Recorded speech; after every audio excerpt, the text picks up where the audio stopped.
welcome to my channel where we question everything. Today's topic is politics. I'm quite amazed on what is currently happening between America and the UK. Actually, we all heard about Julian Assange. Julian Assange that started WikiLeaks and published a lot of war crimes that the American army has committed, and a lot of other atrocities and shocking,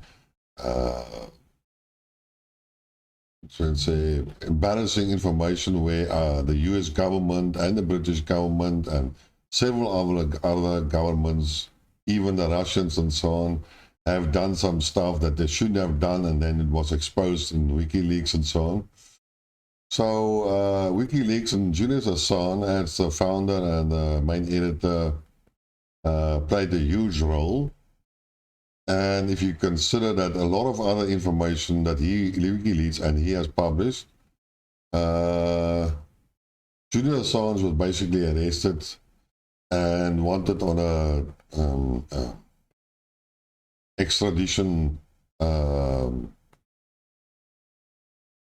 extradition from the UK to America, and we all know that he lived like 4, 5, 6 years in the Ecuadorian embassy, and there were some funny charges done by the Swedish authorities, which were all nonsense, and now she's locked up in one of the highest security prisons in Britain and so on. And the court has first decided not to extradite him, and then the Americans appealed him, and now he's going to be extradited, and now Julian Assange is again fighting in the court to prevent that. But that's not the point. Julian Assange is not the point. A couple of years back, I actually read an article about a youngster, a British youngster. Typically, like youth are, they did some hacking or so in America, probably didn't even know that the servers were in America.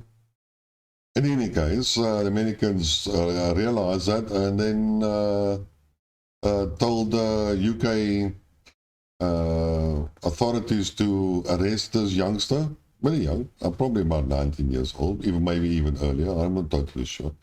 Can't remember the exact details. But the point here is that he was looked for a crime in America, but he did it in Britain, and the Americans asked him to be extradited to America, and then the UK arrested their own citizen, and then extradited him to America, where he was tried and so on and convicted probably. I don't know what the outcome was, but at that stage I was wondering, what the hell? How can any country arrest their own citizen for an alleged crime to another country while he was actually in my own country, where such a law is not, so such an action is not illegal? So the crime was not committed in my country, but my country delivers its own citizens to another party. Couldn't understand it. And then I read up a little bit further on, and then I saw there was an agreement made, I think after 2011, 9/11, that Britain's will and America has a exchange type of agreement where both countries would exchange criminals or alleged criminals to each other. And I would never understand why the UK would ever agree to such an agreement. But in any case, it wasn't my problem. You know, I'm sitting in South Africa.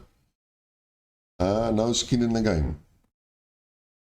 But now there's I think last year or the year before, then there was a certain person, Anne Sakulas. She was the wife of let me just read it properly. Anne Secura is the wife of a U.S. intelligence officer and a former spy herself. Got drunk one night, and then she drove in a car and killed Harry Dunn in a car accident. And I think she even drove away, but they caught her finally. And before now that is murder, or manslaughter if you want to call it, because it's drunken driving, or driving under the influence of alcohol and then killing somebody. That is, as far as I understand, is manslaughter. In any case, and then they wanted to arrest the British, and before they could do it, she fled to America, and that's it. And the UK asked for extradition from America to the UK, but the US just refused, blatantly just refused. They didn't abide by this agreement that I was talking about. And in any case, they said, yeah, she had diplomatic immunity. I'm sorry, it doesn't work like that. She was only the wife of somebody. She was not an actual diplomat or connected to the embassy at that stage.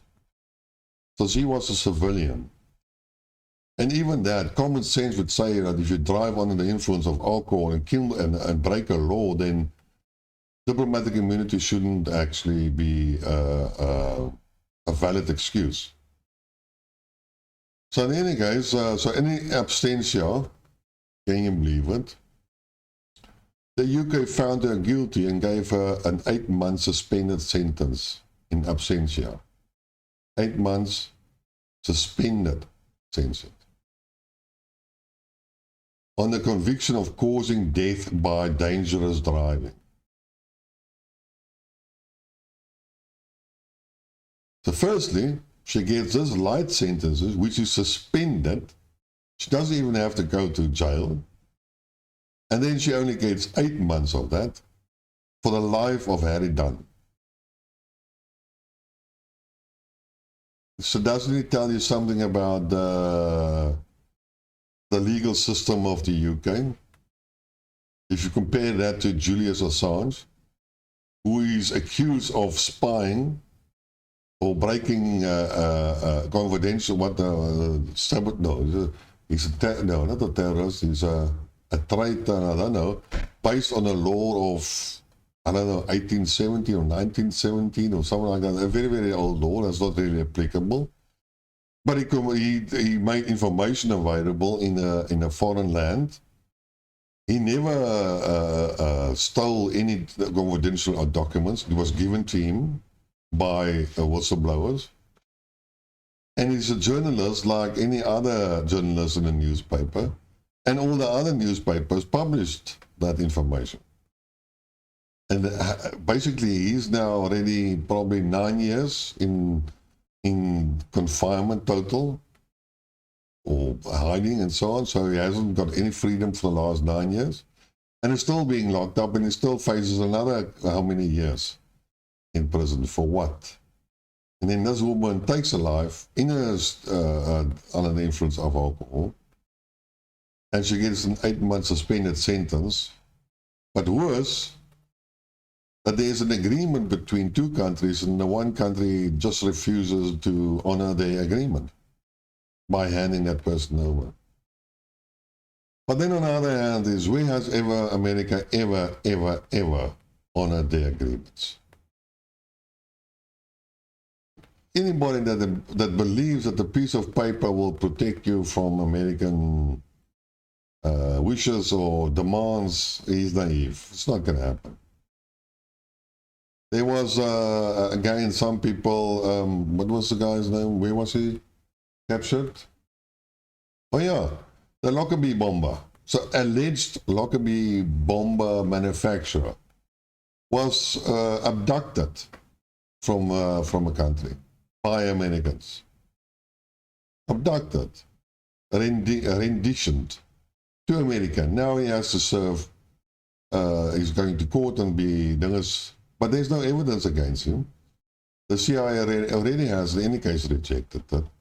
But, so I like it. So the Americans can cause a criminal crime or conduct a criminal crime in another country and then take you, put you on an aircraft and take them to America, and then extra, out of their own jurisdiction, then they find you guilty and put them in your jail. And you like that type of democracy or legal rights or whatever you want to call it.